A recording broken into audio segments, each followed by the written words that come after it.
O que aconteceria se o crime organizado brasileiro deixasse de ser tratado como um problema nacional e passasse a ser considerado terrorismo internacional? Essa ideia, que até pouco tempo atrás parecia impensável, acaba de se tornar realidade. O governo Trump classificou duas das maiores facções do Brasil, o Primeiro Comando da Capital, o PCC, e o Comando Vermelho, o CV, como terroristas globais especialmente designados.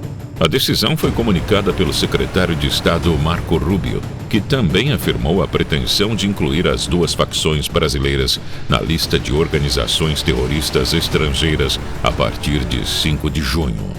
Não se trata de uma mudança de nomenclatura. A decisão abre caminho para operações internacionais, sanções econômicas e até intervenções militares contra essas redes criminosas. Mas por que essa definição de Washington veio agora? E esse combate ao terrorismo em outros países, como El Salvador, poderia servir de exemplo para a realidade do Brasil? É o que você vai entender agora com a Brasil Paralelo. Uma das principais razões para o PCC e o Comando Vermelho terem sido declarados por Trump como organizações terroristas é o enorme alcance dessas facções. Elas não atuam só no Brasil. Hoje atuam como verdadeiras multinacionais do crime. Controlam rotas internacionais de drogas, movimentam bilhões de dólares por ano, fazem alianças com cartéis mexicanos, financiam crimes em países vizinhos e usam criptomoedas para lavar dinheiro no exterior. Enquanto o risco se espalha para fora das fronteiras, dentro do Brasil a situação é ainda mais grave. Hoje, as facções possuem armamentos pesados, que rivalizam com os das forças de segurança do Estado e exercem controle territorial em várias regiões. Em 16 anos, o número de áreas que são controladas ou pela milícia ou pelo tráfico de drogas aumentou mais de 115%, ou seja, mais que dobrou. A gente tem uma situação territorial importante. Quando você tem, não pode entrar ali. Como não pode entrar ali? Não pode entrar ali porque é da facção tal. Então tem um problema territorial. O problema territorial é um problema nacional de soberania. Um problema que se assemelha muito ao das Maras, as gangues de El Salvador, antes do governo de Bukele. Las pandillas controlaron más del 80% del territorio salvadoreño. Tenían estructuras militares en todo el país, barrios con circuitos cerrados, estaban mejor equipados que la Policía Nacional Civil, incluso que la misma Fuerza Armada. Y luego se descubrió realmente que hubo negociaciones de ofrecimiento de dinero, de tanto del Partido Arena como del FMLN. El problema es que durante la tregua los pandilleros se fortalecieron mucho y se dieron cuenta de algo estratégico. Es que ellos eran un grupo, digamos, un grupo de pistoleros con una gran base de colaboradores, una gran base de aspirantes a entrar a la pandilla. Si eran 100.000 pandilleros, era un entorno social de por lo menos 500.000.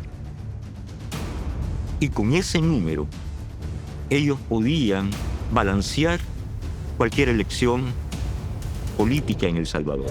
Mas como essas facções se originaram? A primeira grande facção realmente surge no presídio da Ilha Grande, no governo militar. Infelizmente, teve alguma alma na década de 70 que resolveu misturar presos políticos com bandidos comuns, tá? Todos são convencionais, mas um era denominado como preso político. Eles tinham o viés de quê? Combater o governo. Hoje é sabido que alguns participavam desses treinamentos lá fora, seja em Cuba, seja onde foi. Táticas de guerrilha, desestruturação de governos, inteligência, contra-inteligência e tudo que a gente sabe que envolvia esses processos revolucionários da época. O que foi passado para essas facções na época? Quando eles se uniram dentro do Instituto Penal Cândido Mendes, na Ilha Grande. Todas essas técnicas oriundas desses treinamentos de guerrilha, feitos lá fora por esses pseudos revolucionários que combatiam o governo da época. Então ali foi a semente da primeira organização criminosa. Essa união deu início realmente à Falange Vermelha, à Falange Jacaré, que eram presos que já eram vinculados ao Jacarezinho, E os demais eram os da Falange Vermelha, que eram presos que depois, posteriormente, mudaram seu nome para essa facção chamada com o nome vermelho. Era um conhecimento de guerrilha. Vamos nos organizar como se organiza uma célula terrorista. Como é que se desestabiliza um governo, uma administração? A origem das facções no Brasil também tem pontos em comum com as gangues de El Salvador. Ambas se fortaleceram em contextos de encarceramento massivo. Em sua política mano dura, Nayib Bukele também classificou as maras como terroristas e as combateu com um modelo de segurança dura que hoje inspira governos de vários países da América Latina, como a Costa Rica. Solo tuvimos el valor de aplicar lo que era correcto contra los grupos terroristas, porque las maras desde el 2016 eran considerados grupos terroristas. En el sistema que nos dejaron, estos pandilleros entraban y salían. Lo que no sabían es que cada vez que entraban y salían, nosotros los teníamos fotografiados. Nosotros ya teníamos la foto de ellos las veces que entraron al sistema judicial. Nosotros le entregamos 76,000 rostros con perfiles completos a nuestras fuerzas del orden. Y fueron los causantes de los con tatuajes en sus rostros. Que luego, cuando ya entró el régimen de excepción, pues fue contundente, porque ya la ley ya nos permitía a nosotros no solamente que lo ubicáramos en flagrancia, sino también con solo ser pandillero ya era un delito y lo podíamos agarrar. Entonces, si teníamos 40,000 miembros, ¿qué era lo que teníamos que hacer? Una cárcel para esos asesinos seriales.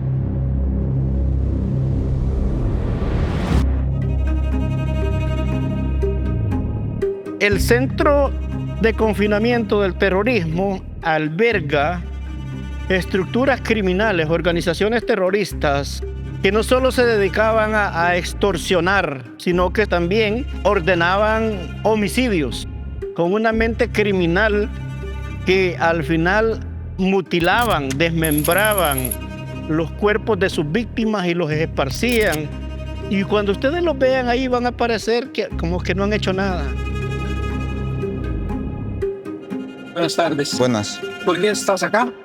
Yo estoy por un montón de delitos, múltiples delitos que se me han sido acumulados a mi persona.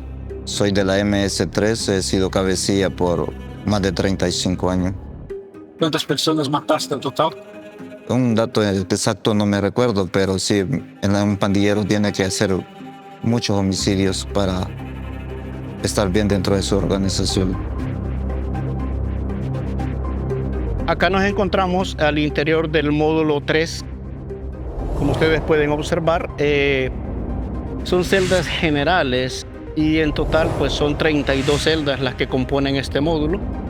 Y pueden observar a la población privada de libertad con sus respectivos uniformes.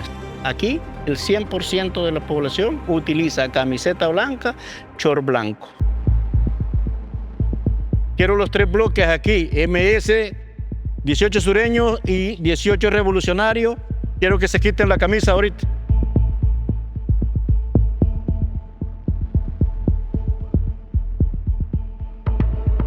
Acá tenemos a miembros de la MS-13, obviamente los identifica su tatuaje, las letras.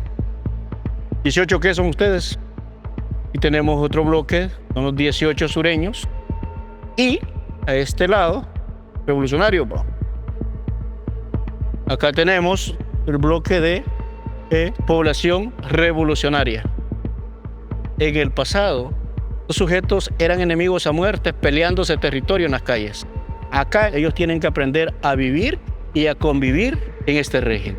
Tal cual están ellos acá al interior de esta celda, está el resto de celdas en este módulo e nos diferentes módulos del SECOM. Agora que o PCC e o Comando Vermelho foram declarados terroristas internacionalmente, você acredita que eles serão enfraquecidos como as maras salvadorenhas?